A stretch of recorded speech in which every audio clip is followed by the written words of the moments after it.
नमस्ते, स्वागत है आपका हमारे new track with DD channel में। चलिए शुरू करते हैं क्लास 7th की मैथ। इसमें हमें देखना है प्रश्नावली 1.2। लेकिन प्रश्नावली 1.2 सॉल्व करने से पहले इसकी जो इंट्रोडक्शन वीडियो है, इसकी इंट्रोडक्शन वीडियो को आप पहले ज़रूर देखें। इसके बाद आप इस वाली वीडियो को देखें तो आपको बहुत अच्छे से समझ में आएगा कि जो इसमें हमारे नियम लगेंगे सारे के सारे, जैसे कि योज्य तत्सम क्या होता है या फिर आपका क्रम विनिमय नियम क्या होता है, तो इन सभी के बारे में हमने आपको पहले ही जानकारी दे दी है। तो आप इसके पहले वाले पार्ट को ज़रूर देखें। तो चलिए आज शुरू करेंगे हम प्रश्नावली 1.2। इसमें सबसे पहला प्रश्न है वो ये है कि ऐसा पूर्णांक युग्म लिखिए जिसका, सबसे पहला प्रश्न इसमें है कि योग -7 है। मतलब आप ये जानते हैं कि पूर्णांक क्या होता है और युग्म के बारे में आपको पता अभी नहीं है। तो देखिए, पूर्णांक के बारे में आपको पता है। युग्म का मतलब होता है कि किन्हीं भी संख्याओं का कोई जोड़ा, किन्हीं भी संख्याओं का दो जोड़ा, मतलब कि जब दो संख्याएं एक साथ होती हैं तो उसे कहते हैं युग्म। तो हमें एक ऐसा पूर्णांक युग्म लिखना है जिसका क्या हो, योग -7 हो। कहने का मतलब है कि किन्हीं ऐसी दो संख्याओं को आपको लिखना है कि जिनका योग करने पर आपको -7 मिले। तो ये आपको खुद से सोचना होगा कि ऐसी हम कौन सी दो संख्याएं लें जिनका योग करने पर हमें क्या मिल जाए, -7 मिल जाए। ठीक है, तो इस क्वेश्चन को हम अब सॉल्व करेंगे। तो देखेंगे, सबसे पहले हम यहाँ क्या है मानेंगे, क्योंकि हमसे पूछा क्या है, युग्म में लिखना है। तो सबसे पहले जो हमसे पूछा जाता है सबसे पहले हम उसे मान लेते हैं। ठीक है, तो सबसे पहले हम यहाँ मान लेते हैं।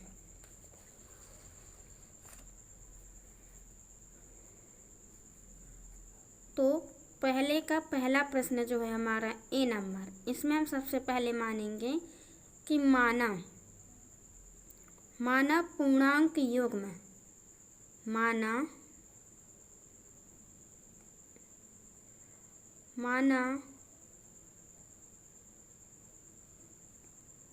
पूर्णांक युग्म। अब आपको ऐसा पूर्णांक युग्म मानना है जिनका योग करने पर, मतलब जोड़ने पर क्या आए, -7 आए। तो यहाँ हम मान लेते हैं कि माना पूर्णांक युग्म कितने हैं, -2 और -5 हैं।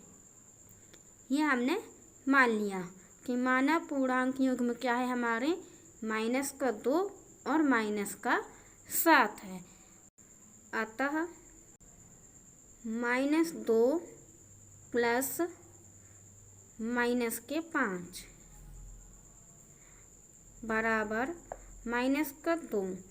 अब जब हम प्लस बाहर है माइनस अंदर है, तो प्लस इंटू माइनस बराबर होता है माइनस का माइनस, और फिर 5 आ जाएगा। तो अब अगर हम इन दोनों को जोड़ दें, -5 और -2 को जोड़ेंगे तो कितना आ जाएगा, 7 आएगा। लेकिन कौन सा, माइनस वाला, क्योंकि यहाँ माइनस वाली जो संख्या है, घटाने वाली जो संख्या है, इसमें कौन सा चिन्ह लगा है, माइनस का लगा है, इसीलिए यहाँ हमारा -7 आ जाएगा। और हमसे पूछा भी यही था कि हमें एक ऐसा जोड़ा बताना था, एक ऐसा युग्म बताना था जिनका योग करने पर, यहाँ हमने योग किया, योग करने पर क्या आ जाए, -7 आ जाए। ठीक है, तो यहाँ हम अब अतः करके लिख देंगे कि अतः -2 -5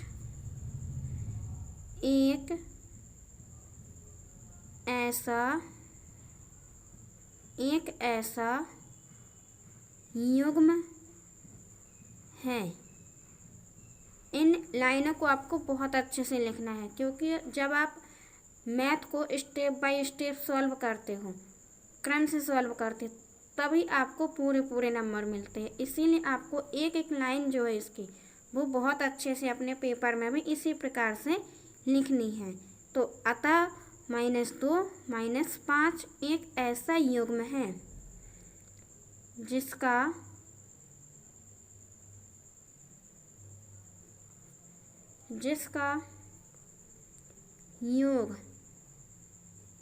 जिसका योग -7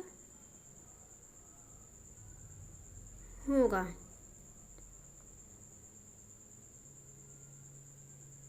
जिसका योग क्या होगा? -7 होगा।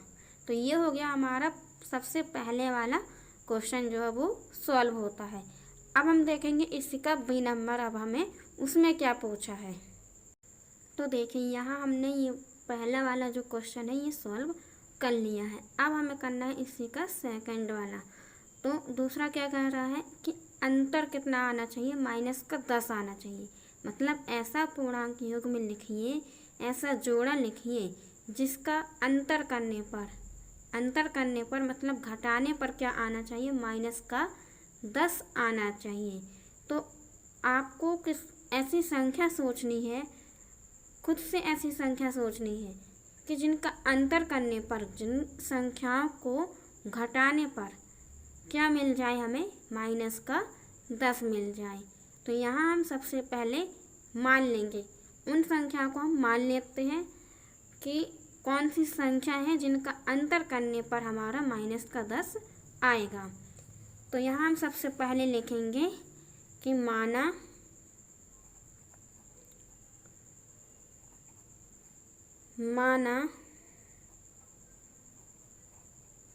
पूर्णांक युग्म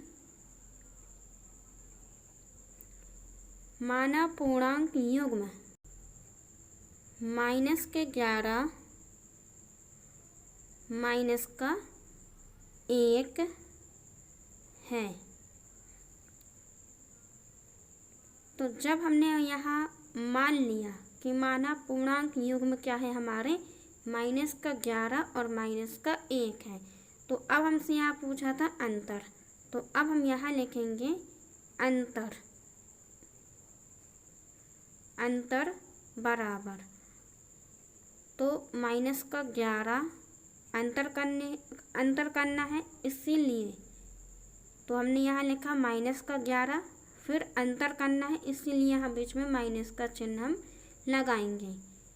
और फिर हमें क्या लिखना है? -1, जो हमने दोनों जोड़े माने थे, अब हम उन्हें यहाँ लिख देंगे। अब इसे हम सॉल्व करेंगे। तो देखिए -11 जब हम ये कोष्टक खोलेंगे तो -11 आ जाएगा, और ये माइनस इंटू माइनस बराबर क्या हो जाता है? प्लस हो जाएगा। और अंदर कितनी संख्या है? 1। तो इस प्रकार से हमारा ये आ गया।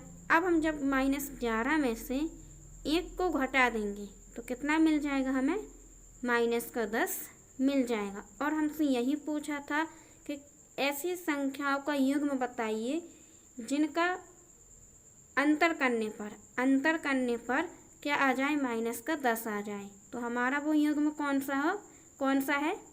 वो है हमारा युग्म -11 और -1। तो यहाँ हम अब अतः करके लिखेंगे कि अतः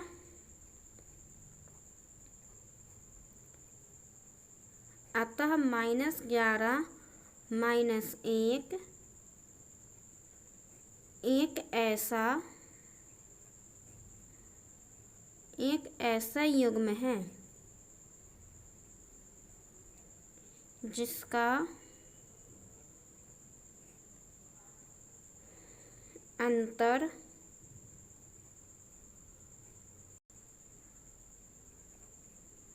करने पर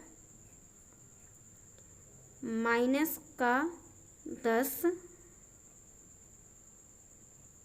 प्राप्त होता है। इस प्रकार से आपको पूरा आंसर लिखना है। और जब आप इस प्रकार से पूरा आंसर स्टेप बाय स्टेप लिखेंगे तभी आपको क्या है? पूरे नंबर मिलेंगे। तो अब हम देखेंगे इसका नेक्स्ट क्वेश्चन क्या है।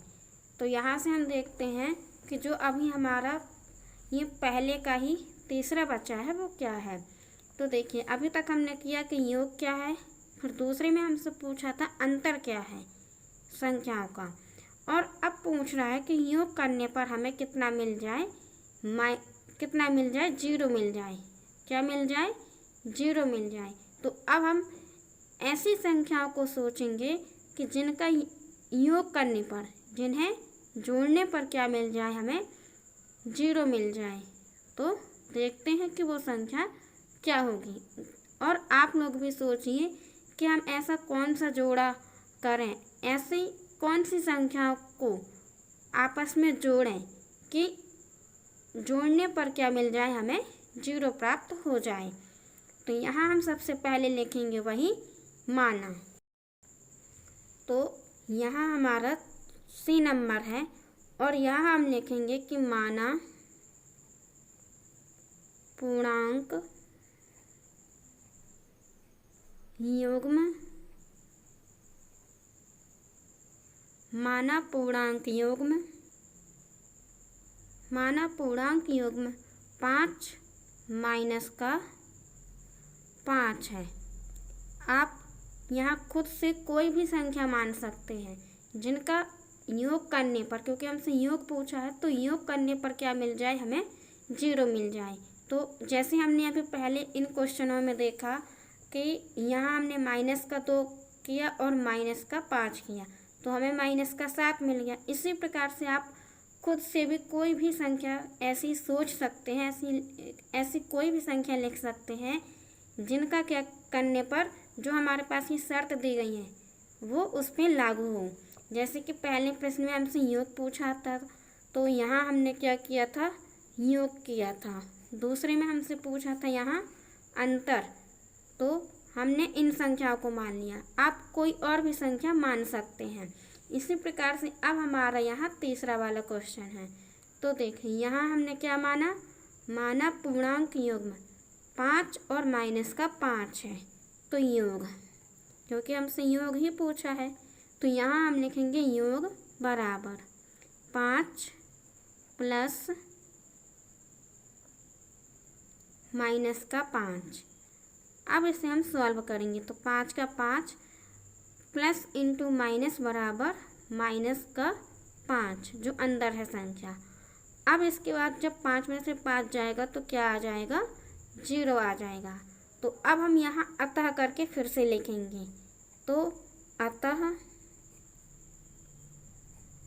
5 माइनस 5 एक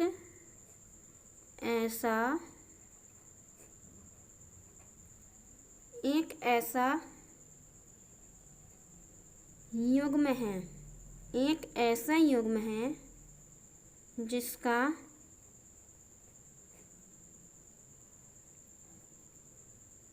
योग करने पर,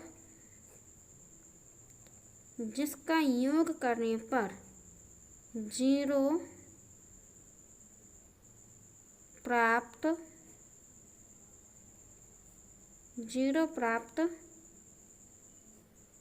होता है। तो इस प्रकार से आपको हर एक क्वेश्चन को इसी प्रकार से सिस्टमैटिक तरीके से लिखना है।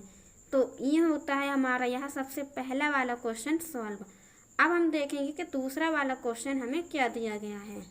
दूसरे का यहाँ हम सबसे पहले ए नंबर करेंगे, क्योंकि इसमें हमें 3 क्वेश्चन दिए गए हैं दूसरे के अंतर्गत, जैसे कि ए नंबर, बी नंबर और सी नंबर है।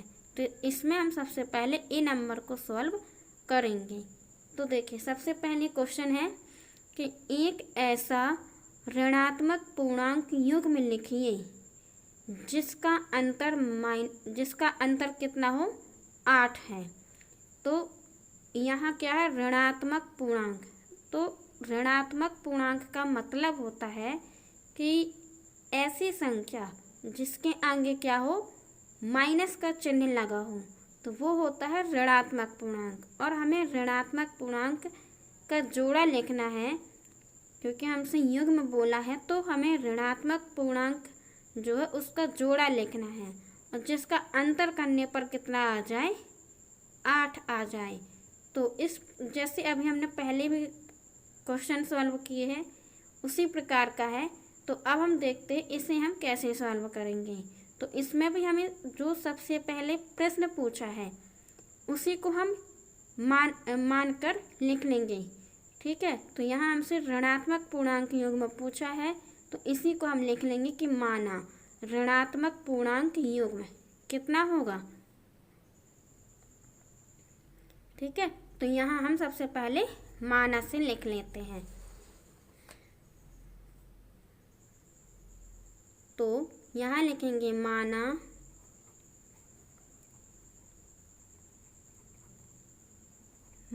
ऋणात्मक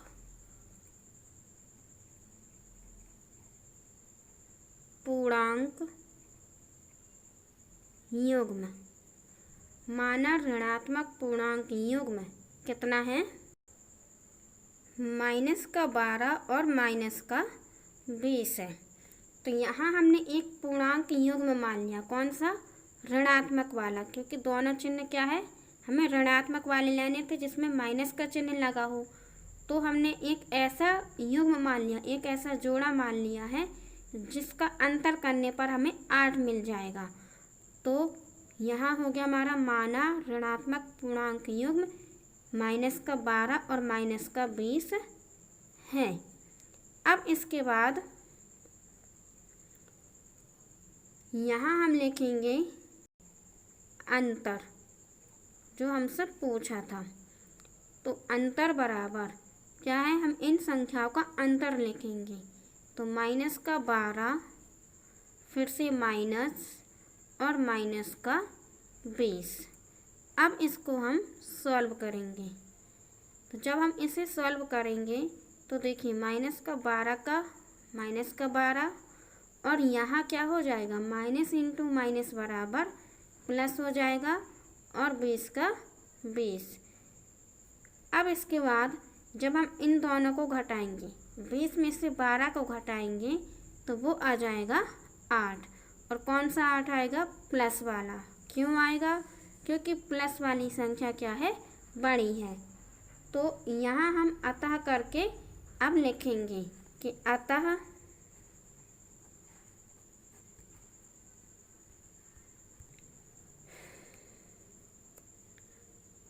-12 -20 -12 -20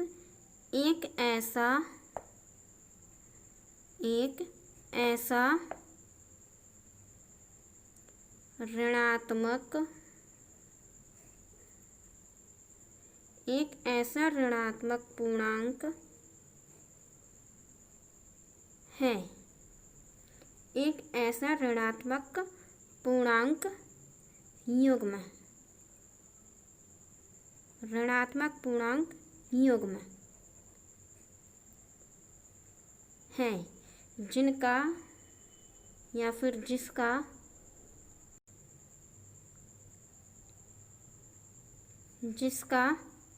अंतर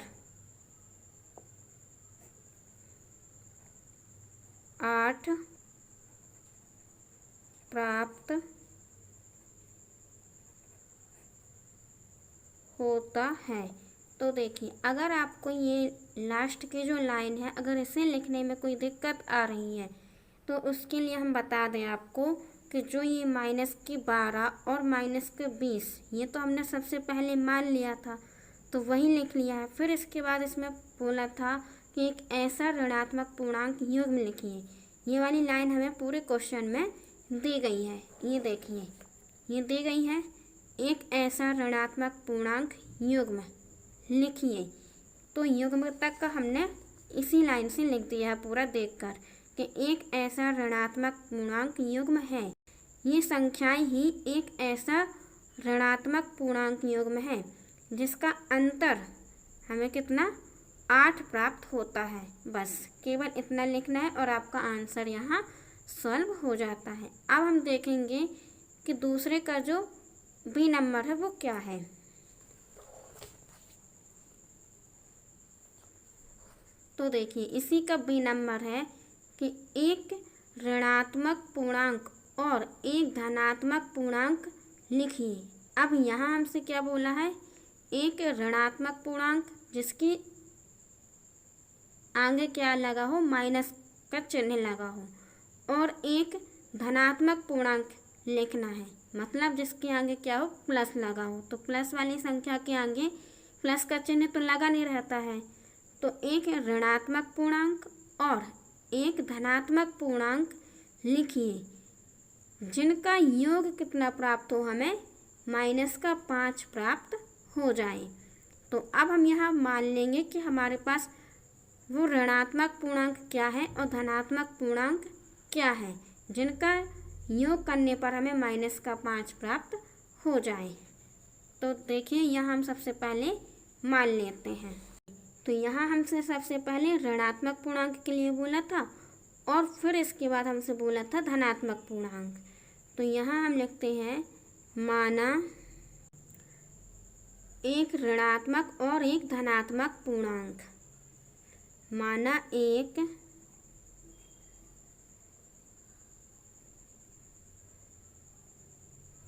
ऋणात्मक और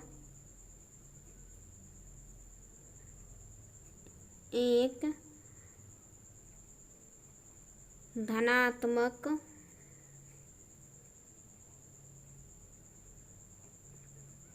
पूर्णांक। तो देखिए सबसे पहले हमसे ऋणात्मक बोला है, तो ऋणात्मक में हम यहाँ संख्या लेते हैं -13 और फिर हमसे बोला है धनात्मक, तो धनात्मक में यहाँ हम 8 ले लेते हैं। तो ये तो हमने मान ली है संख्या कि माना एक धनात्मक, एक ऋणात्मक और एक धनात्मक पूर्णांक -13 और 8 है। अब यहाँ हमसे क्या बोला था कि योग करने पर हमें कितना प्राप्त हो, 5 प्राप्त हो।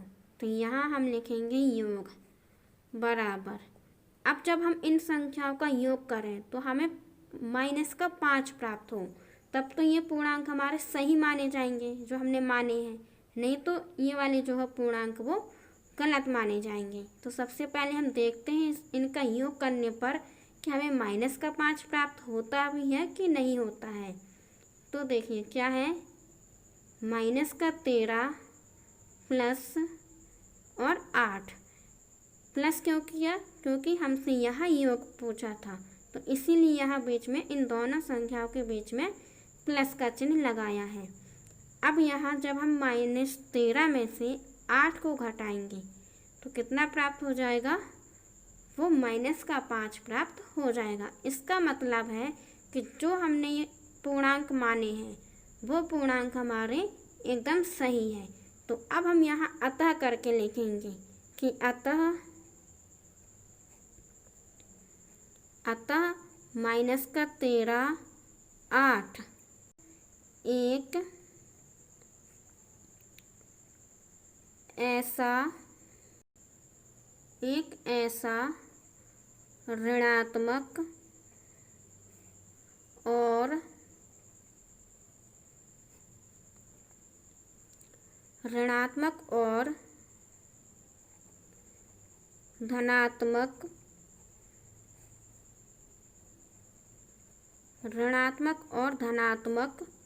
पूर्णांक है, ऋणात्मक और धनात्मक पूर्णांक है जिनका योग -5 प्राप्त होता है। तो यहाँ भी आपको एक बात और याद रखनी है, जब भी हमारे पास माइनस वाली संख्या हो तो उसे आपको कोष्टक के अंदर ही लिखनी है, ठीक है। तो इस प्रकार से ये हमारा दूसरे का जो बी नंबर है वो भी सॉल्व हो जाता है। अब हम देखते हैं इसी का जो सी नंबर है वो क्या है। तो देखिए सी नंबर में हमारा एक ऋणात्मक पूर्णांक और एक धनात्मक पूर्णांक लिखिए जिनका अंतर -3 है। तो यहाँ भी हमको एक ऐसा ऋणात्मक पूर्णांक मानना है और एक धनात्मक पूर्णांक मानना है जिनका अंतर करने पर कितना प्राप्त हो जाए, -3 प्राप्त हो जाए। तो यहाँ हम सबसे पहले लिखेंगे माना। तो इसमें हम मानेंगे कि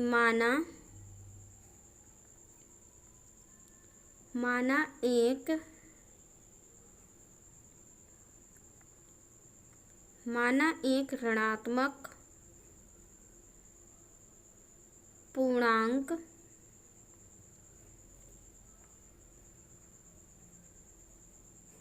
और एक धनात्मक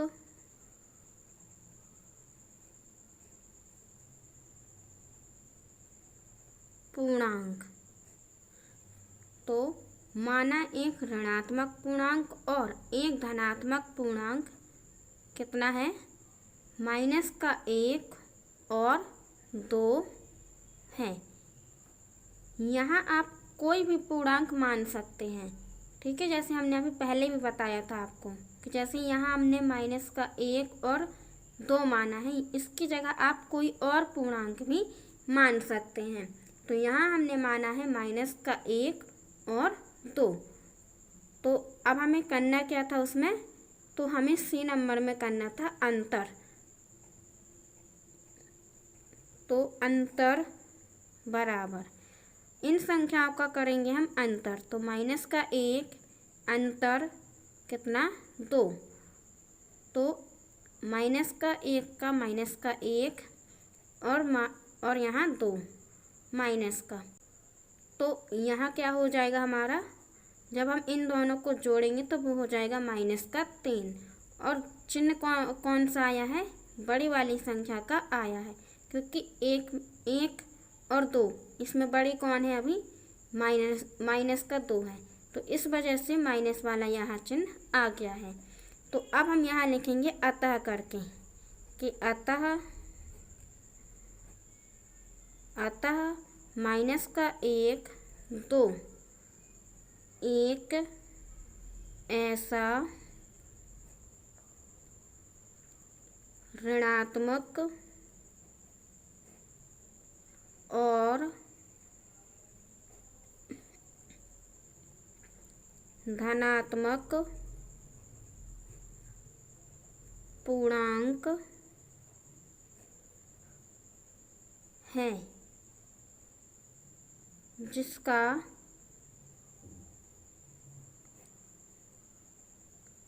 अंतर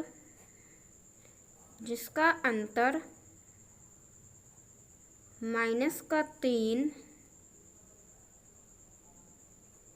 प्राप्त होता है। तो यहाँ तक हमारा ये दूसरे का C नंबर भी यहाँ सॉल्व हो गया है।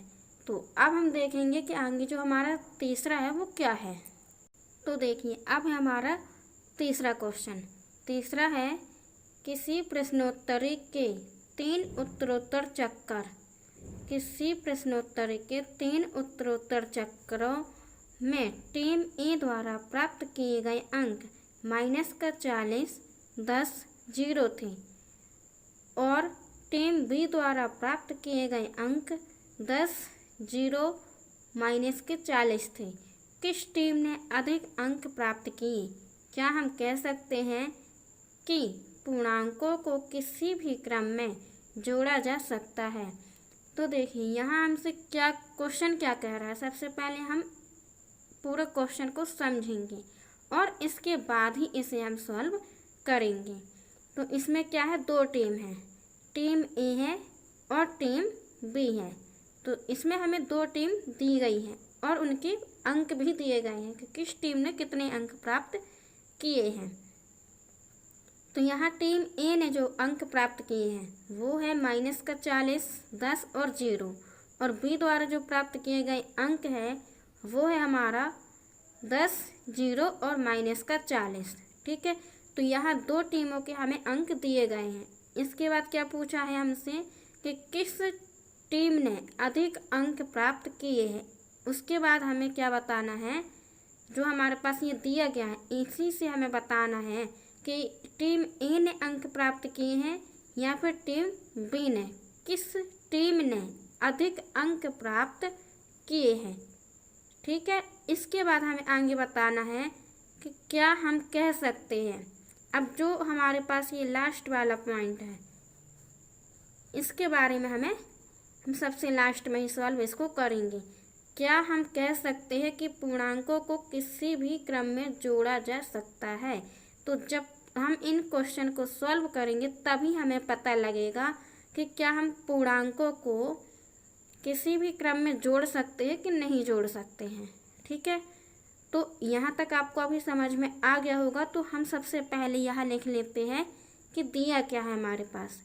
तो सबसे पहले यहाँ हम लिख लेते हैं दिया है।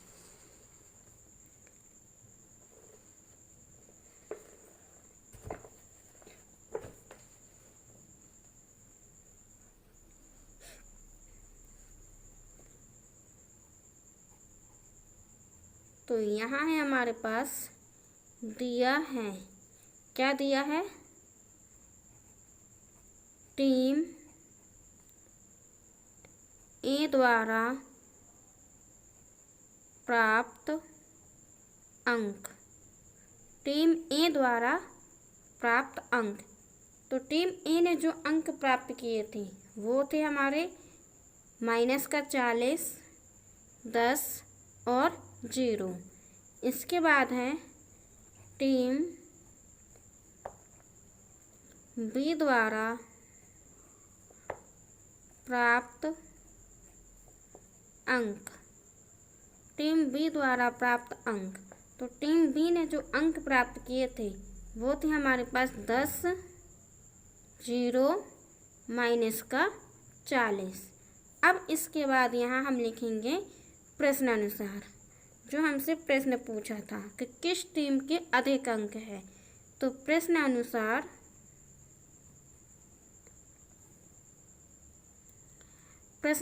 हम लिखेंगे यहाँ टीम ए द्वारा प्राप्त अंकों का योग। टीम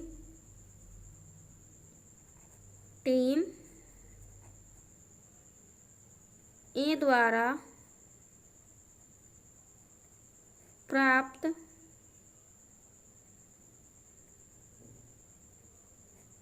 अंकों का योग करने पर, जब हम योग करेंगे दोनों टीमों का तभी तो हमें पता लगेगा किस टीम के अंक अधिक है और किस टीम के अंक कम हैं।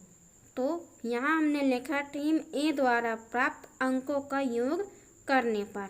तो टीम ए के द्वारा जो अंक प्राप्त किए गए हमारे -40, 10 और 0, इनका हम करेंगे योग। तो -40 + 10 और +0। अब यहाँ -40 + 10, इसके बाद -40 में से 10 जाएगा तो कितना आ जाएगा, 30 आ जाएगा। तो ये हो गया हमारा टीम ए द्वारा प्राप्त अंक -30। अब इसी प्रकार से कर लेते हैं टीम बी द्वारा प्राप्त अंकों का योग। तो यहाँ लिख लेते हैं इसी प्रकार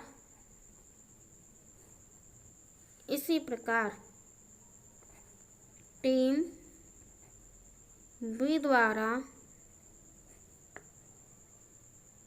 प्राप्त अंकों का योग करने पर। अब हमारे पास जो टीम बी के अंक दिए गए थे, अब हम उनका योग करेंगे। तो देखिए टीम बी द्वारा जो अंक प्राप्त किए गए हैं वो है 10, 0 और -40।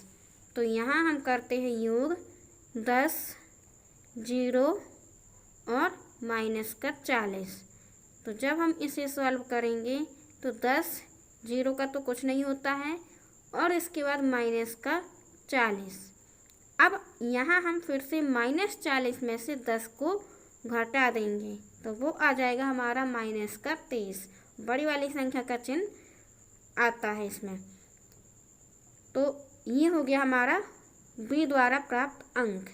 तो ए द्वारा प्राप्त अंक जो थे वो थे हमारे -31 और बी द्वारा भी जो प्राप्त अंक है वो क्या है, -30 ही है।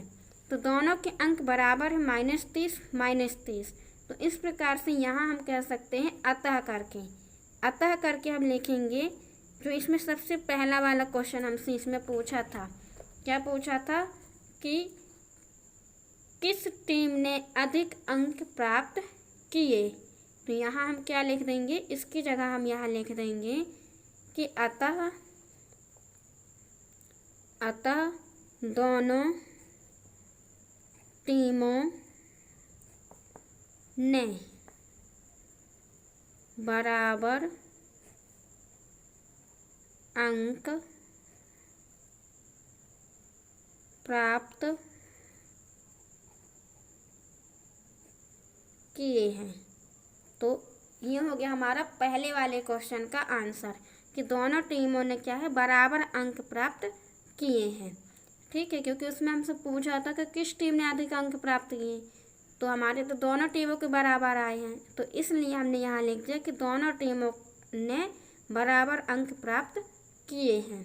अब इसके बाद जो हमसे लास्ट में पूछा था, तो लास्ट में क्या पूछा था इसमें हमसे, तो लास्ट में हमसे पूछा था यहाँ क्या हम कह सकते हैं, क्या कह सकते हैं कि पूर्णांकों को किसी भी क्रम में जोड़ा जा सकता है।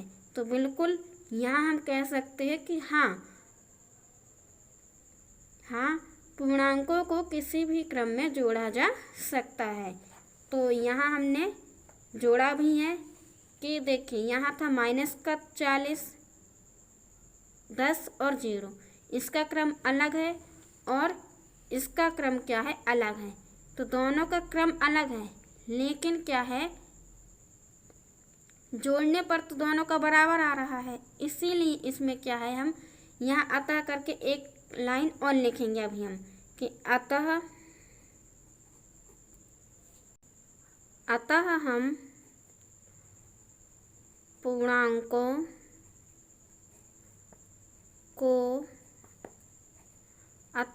पूर्णांकों को किसी भी क्रम में जोड़ सकते हैं। तो ये हो गया हमारा पूरा सॉल्व। तो इस प्रकार से आपको भी करना है। अब हम करेंगे नेक्स्ट क्वेश्चन इसी का। तो देखिए नेक्स्ट है हमारा 4th क्वेश्चन। चौथा जो क्वेश्चन है वो है कि निम्नलिखित कथनों को सत्य बनाने के लिए रिक्त स्थानों की पूर्ति कीजिए। तो यहाँ हमें जो ये खाली स्थान दिए गए हैं इनकी हमें पूर्ति करना है, इनको क्या है, भरना है। तो देखिए अगर आपने जो इसकी इंट्रोडक्शन वीडियो बनाई गई है अगर उसे आपने नहीं देखा है तब तो आप इसे सॉल्व नहीं कर सकते हैं, और अगर आप उसे एक बार देख लेंगे तो आपको ये पता चल जाएगा कि यहाँ जो हमारे पास खाली स्थान दिए गए हैं वो किस नियम के तहत दिए गए हैं, कौन सा नियम इसमें लागू होगा। तो आप सबसे पहले उस वाली वीडियो को ज़रूर देखें, तभी आप इन क्वेश्चन को क्या है, चुटकी बजाते ही सॉल्व कर पाएंगे। तो देखिए सबसे पहले यहाँ हम नियम को पहचानेंगे कि जो हमारे पास ये क्वेश्चन दिया गया है इसमें कौन सा नियम लग रहा है। तो सबसे पहले उसके पहले सॉल्व करने से पहले इन क्वेश्चन को हम क्या इसमें लिख लेते हैं। तो सबसे पहला जो क्वेश्चन है वो है हमारा -5 +8 -8 बराबर -8 प्लस, और फिर यहाँ हमें यहाँ भरना है। तो यदि हम इसी में सॉल्व कर लेते हैं तो देखिए सबसे पहले तो हमें इसे पहचानना है कि इसमें कौन सा नियम लग रहा है। तो देखिए क्या है, दो संख्याओं के बीच में प्लस लग रहा है और फिर यहाँ हमारा बराबर है, और इस साइड क्या है, -8 है जो कि हमारा इस साइड भी है। तो इस साइड हमें बताना है कि क्या आ जाएगा। तो देखिए आपने क्या है, क्रम विनिमय नियम पढ़ा है। तो क्रम विनिमय नियम क्या कहता है? तो क्रम विनिमय जो नियम है वो कहता है कि आप संख्याओं को किसी भी क्रम में जोड़ सकते हैं। संख्याओं को क्या है, आप किसी भी क्रम में जोड़ सकते हैं। तो क्रम विनिमय नियम यही कहता है कि आप a प्लस बी भी कर सकते हैं और b प्लस ए भी कर सकते हैं। ठीक है, और यही हमें इसमें भी दिया गया है कि यदि हम -5 और -8 को जोड़ें तो हमें कितना मिल जाएगा? क्या मिलेगा? -13 मिल जाएगा। लेकिन यहाँ हमसे जोड़ने के लिए नहीं बोल रहा है, यहाँ हमसे ये बोल रहा है कि इसमें नियम कौन सा लगेगा। तो इसमें लगेगा क्रम विनिमय नियम। और क्रम विनिमय नियम ये कहता है कि हम संख्याओं को किसी भी क्रम में जोड़ सकते हैं। इसका मतलब है कि यदि यहाँ -8 आ गया है तो यहाँ कितना आ जाएगा? -5 आ जाएगा। कैसे आ जाएगा? क्योंकि यहाँ देखिए जो हमारा -5 है, यदि इसे हम a मानते हैं और -b को हम क्या मानते हैं? b को हम -8 को मानते हैं b। तो -5 को हमने यहाँ a माना, -8 को हमने यहाँ b नंबर माना। तो जब हमने a प्लस b किया तो यहाँ हम क्या कर सकते हैं? b प्लस ए भी कर सकते हैं। और यही होता है हमारा क्रम विनिमय नियम। अब हम देखते हैं इसी का जो हमारे पास दूसरा क्वेश्चन है। दूसरा क्वेश्चन क्या है? वो है हमारा -53 प्लस, फिर बीच में ये हमें भरना है, बराबर -53। तो देखिए जो हमारे पास ये दूसरा वाला क्वेश्चन है, अब इसको भी हमें पहचानना है कि यहाँ कौन सा नियम लागू हो रहा है। तो यहाँ होगा हमारा योज्य तत्समक नियम। और योज्य तत्समक नियम क्या कहता है? योज्य तत्समक नियम कहता है, तत्समक नियम ये नियम कहता है कि आप a में 0 जोड़ेंगे तब भी आपको a ही प्राप्त होगा, और यदि आप 0 में क्या जोड़ दें? a जोड़ दें तब भी आपको क्या प्राप्त होगा? a ही प्राप्त होगा। मतलब कि आप किसी भी संख्या में यदि आप 0 को जोड़ते हैं तो वापस से हमें क्या मिलती है? वही संख्या प्राप्त हो जाती है। इसी प्रकार से इसमें भी है कि जब हमने 0 में a को जोड़ा तो हमें वापस से क्या मिल गया?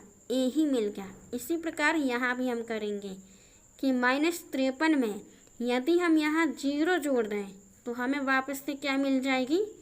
वही संख्या मिल जाएगी, -53 ही मिल जाएगा। तो यहाँ दूसरे नंबर में हमारा खाली स्थान में भर जाएगा 0।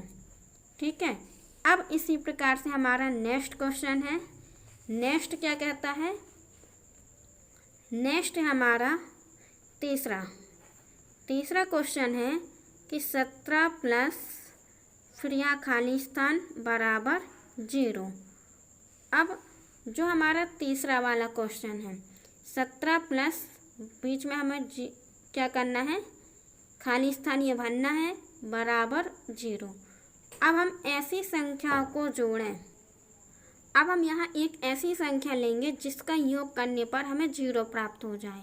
तो यदि हम यहाँ -17 लिख देंगे तो हमारे पास 0 आ जाएगा, क्योंकि जब इसे हम सॉल्व करेंगे तो देखिए 17 और प्लस इंटू माइनस बराबर माइनस, बराबर कितना आ जाएगा? 0 आ जाएगा। तो इस प्रकार से जो हमारा तीसरा वाला क्वेश्चन था उसमें बीच में आएगा -17। अब देखिए इसी का है हमारा चौथा वाला क्वेश्चन। तो जो चौथा वाला क्वेश्चन है, अब इसमें भी हमें पहचान करनी है कि इसमें कौन सा नियम लगेगा। तो देखिए यदि यहाँ हम ध्यान से देखें तो इसमें लगा है हमारा कौन सा नियम? साहचर्य नियम। कैसे पता लगा? यदि हम यहाँ देखिए 1 की जगह हम क्या, ये 13 की जगह हम क्या मान लें? यहाँ a मान लें, -12 को हम यहाँ b मानते हैं और यहाँ कहीं कोई भी संख्या होगी c। ठीक है, तो सहचर नियम क्या कहता है? सहचर नियम ये कहता है कि सहचर नियम कहता है कि आप क्या है, संख्याओं को किसी भी क्रम में जोड़ सकते हैं। तो सहचर नियम में हमारी 3 संख्याएं होती हैं। तो सहचर नियम होता है a plus b plus c, कोष्टक के अंदर b प्लस का c। तो इसे हम इस प्रकार से भी कर सकते हैं, a प्लस b, इसे हमने कर दिया कोष्टक के अंदर और बाहर कर दिया प्लस का c। और यहाँ भी हमें सेम वही दिया है। तो देखिए a को हमने क्या माना 13, b को माना हमने -12, यहाँ कोई संख्या होगी जो c होगी। तो देखिए यहाँ a का मान 13, यहाँ भी 13, यहाँ भी 13। अब यहाँ हम अगर देखें तो b का मान यहाँ कितना है -12 और यहाँ भी b का मान कितना है -12। अब क्या बचता है हमारा? वो है हमारा -7 बचता है और क्या है c। इसका मतलब है कि जो c का मान है वो कितना आ जाएगा? वो आ जाएगा -7। ठीक है, तो यहाँ हमारा चौथे नंबर में जो खाली स्थान है उसमें आ जाएगा हमारा -7। अब इसके बाद इसी का हम करते हैं नेक्स्ट क्वेश्चन। तो देखिए इसी का जो अभी हम सॉल्व कर रहे थे, चौथे वाले जो खाली स्थान भर रहे थे, इसका अब है हमारे पास 5वां क्वेश्चन। 4 हमने कर लिए हैं और अब हम करेंगे इस 5वें वाले क्वेश्चन को सॉल्व। तो देखिए जो हमारे पास 5वां क्वेश्चन है, अब आप इसे पहचान सकते हैं कि ये जो 5वां वाला क्वेश्चन है इसमें कौन सा नियम लगेगा। तो बताइए कौन सा नियम लगेगा? इसमें भी लगेगा हमारा कौन सा नियम? सहचर नियम ही लगेगा। Very good. तो देखिए अब यहाँ यदि हम मान लें एक माइनस जो 4 है, यदि इसे हम a मान लें, ये 15 जो दिया है इसे हम b मान लेते हैं, और जो हमारे पास क्या है -3 है इसे हमने मान लिया c। अब ऐसा क्यों माना हमने? क्योंकि हमारे पास यहाँ सहचर नियम दिया गया है। कैसे पता लगा इसमें सहचर नियम है? तो देखिए सबसे पहले तो 3 संख्याएं दी गई है, 1 2 3, और फिर इसके बाद इनका योग भी किया गया है। ठीक है, तो इनका योग भी किया गया। इस प्रकार से हमें यहाँ पता लग गया कि इसमें क्या है, सहचर नियम लगा है। तो यहाँ हमने देखिए a को माना है क्या -4, तो यहाँ हम भी a को फिर से हम -4 मान लेंगे। यहाँ b बराबर कितना दिया है 15 दिया है, तो यहाँ भी b बराबर कितना है 15 है। अब बचता क्या है c नंबर बचता है, तो c का मान यहाँ कितना दिया गया है -13 दिया गया है। तो यहाँ हम लिख देंगे 13 नहीं 3 दिया गया है। तो यहाँ हमारा खाली स्थान में आ जाएगा -3।